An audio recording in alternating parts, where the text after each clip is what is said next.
So I think it really depends on the goals that you set yourself for investing in biotech.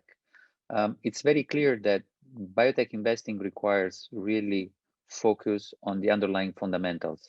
It's not a momentum play. It's not something that you can invest simply because it's hot in the market or because a lot of people want to invest in biotech. The driver for investing in biotech is that unfortunately we are growing old. A lot of diseases are not going away, are becoming chronic. So there is a fundamental underlying need for biotechnology in terms of delivering new medicines. As long as you are clear on the long-term nature of the game, on the long-term nature of the required investment period in order to lock in the value that gets created, then it's not risky. It just requires knowledge, time, patience, and of course, portfolio management, because clearly you can never be sure about the investment that you make. On that basis, then biotech investing it's a very safe bet because it's not going to go away with fashions. Fashion can put biotech at the front stage of TV when night on, night off, but it's going to be fundamentally true the need longer term. Again, unfortunately, because of course diseases are not going away, and needs for drugs are not going to go away, but that is what makes biotech absolutely a fundamental dimension of our investing universe.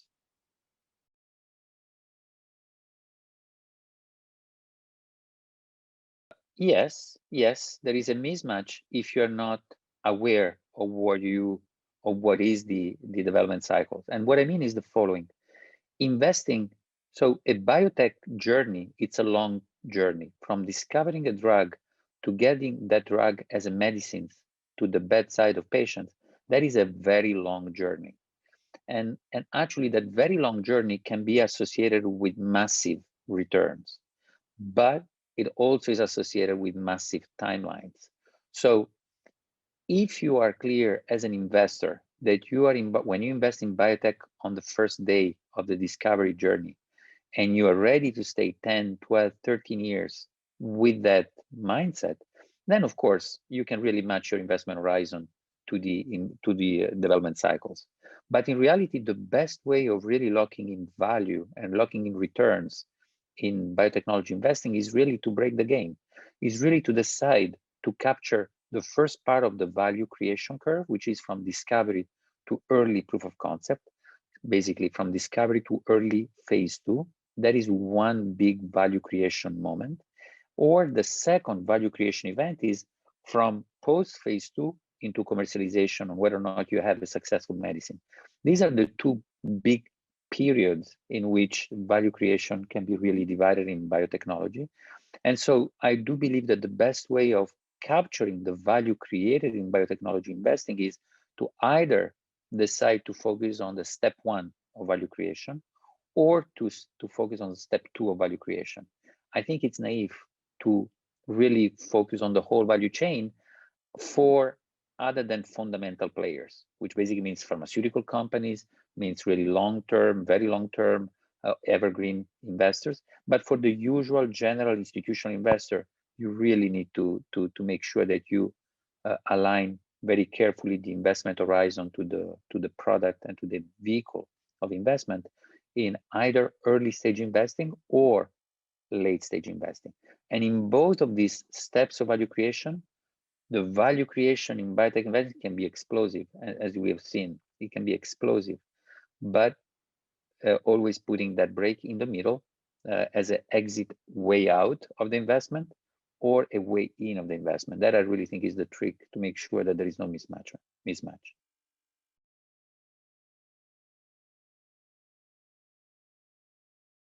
No, there is not too much dry powder available in early stage, as long as the dry powder really follows the directionality of fundamental investors. What I mean is that retail, there is a really lot of interest in early stage investment right now, really a lot of interest.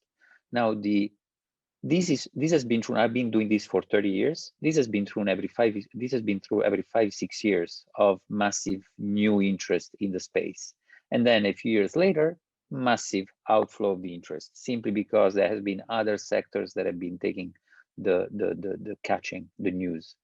So I do think that it's great to have a lot of cash in the system, in the drug discovery system, because we need those drugs. So it's great that there is cash, as long as that cash is really channeled, corralled, or led, follows the guidance of the fundamental investors that are not going to go in and out of the industry, but are going to stay in the industry across cycles. So that is always the risk, that capital goes in and goes out as cycles go. Fundamental investors, they really stay in and they absorb maybe periods of less explosive growth simply because they understand what the cycle of value creation is in biotech drug development. That is why it's really very, very important to really look at what the fundamental biotech investors are doing in order to know how best to manage their own wealth.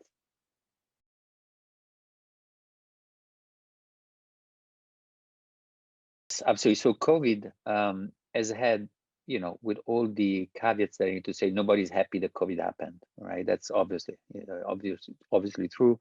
Too bad that we have COVID with us. However, if we want to see or to look at the silver lining, COVID has had two immense benefits for the drug development industry. And I don't mean the business, but I really think about the prosecution capacity of bringing new drugs to patients. And these two benefits are the following.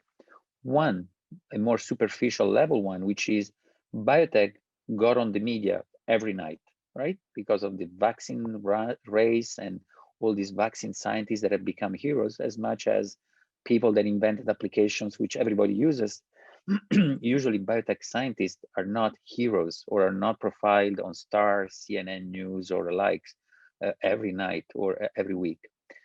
The benefit of this sort of media attention to star scientists has really made it more clear for many, many people what is the value of deep science. COVID spoke to everybody, differently from other diseases that are very present around the globe, but that are maybe present for some families, not for all the families. COVID has been true for everybody, has been impacting everybody's life. So everybody is really focused on, oh, wow, this is what scientists do. Come on, please get a vaccine out. So that has been routing for the scientists. So the scientist has become I don't want to say a hero or a legend, but as becoming really a person of relevance to me, not just my new app. I don't want just a new app from Facebook. I also want a new drug in order to be able to go to restaurants and to movies and to have a normal life. That has been impact number one. And impact number two, which is more fundamental and even more material, is that we have seen what the organizational framework can do to drug development times. We have always told ourselves, you need 10 years to develop a drug, you need 8 years to develop a drug.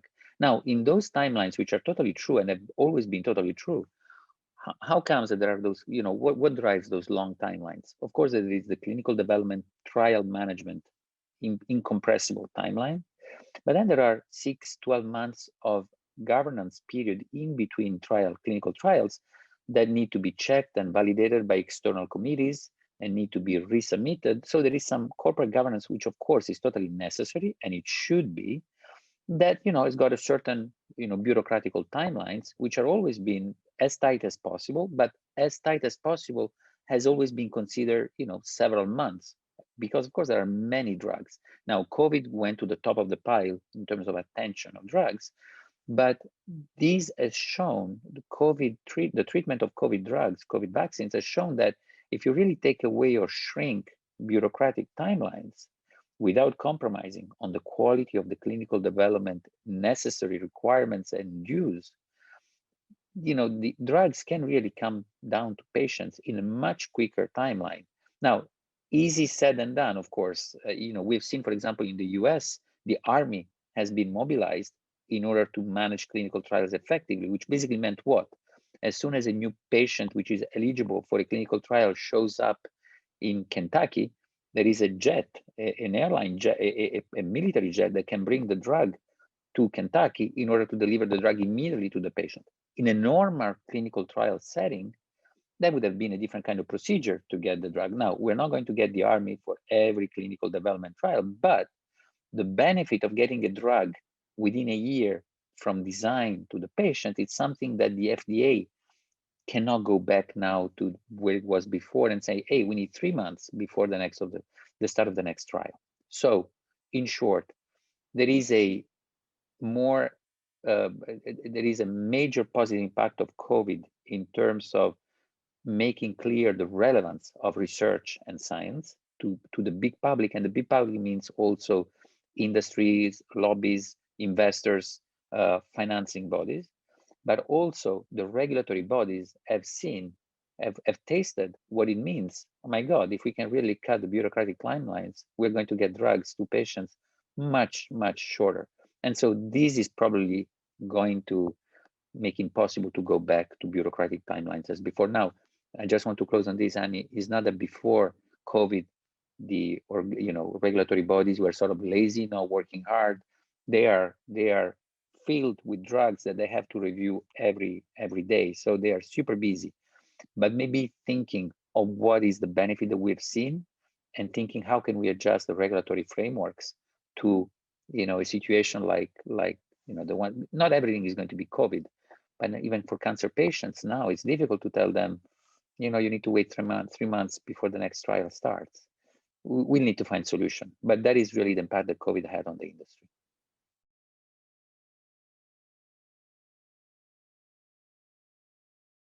There are a lot of unmet medical needs, and innovation pops up everywhere in Europe, in the US. So I would say, more than specifically therapeutic indication, I would say that really gene editing, it is a major therapeutic approach for the future.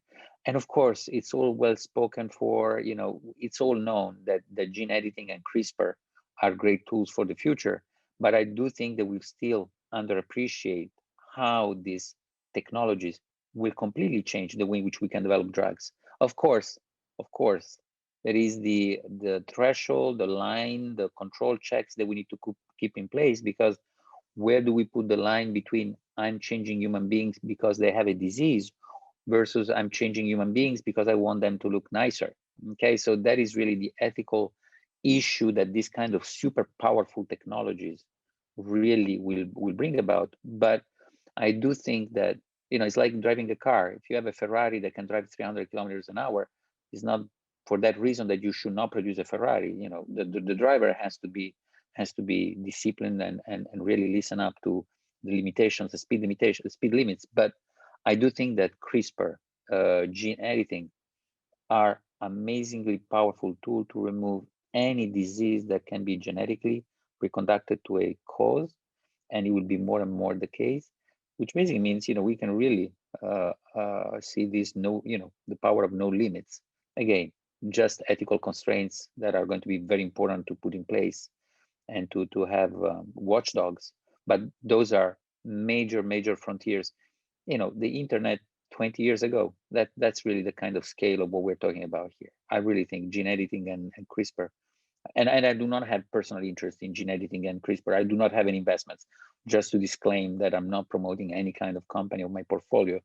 And the reason why I do not have any investment of my own in that space is because it is so obvious and clear that those are major things, that major investments have gone into the space, have gone into the sector, and should keep on going into the sector. Venture capital cash is not required for that. My return on investments are really linked to where people do not see returns. That is where I'm going to invest. So this is so mainstream that actually this is why I'm talking about CRISPR and gene editing. They're really great place in terms of frontiers of human medicine.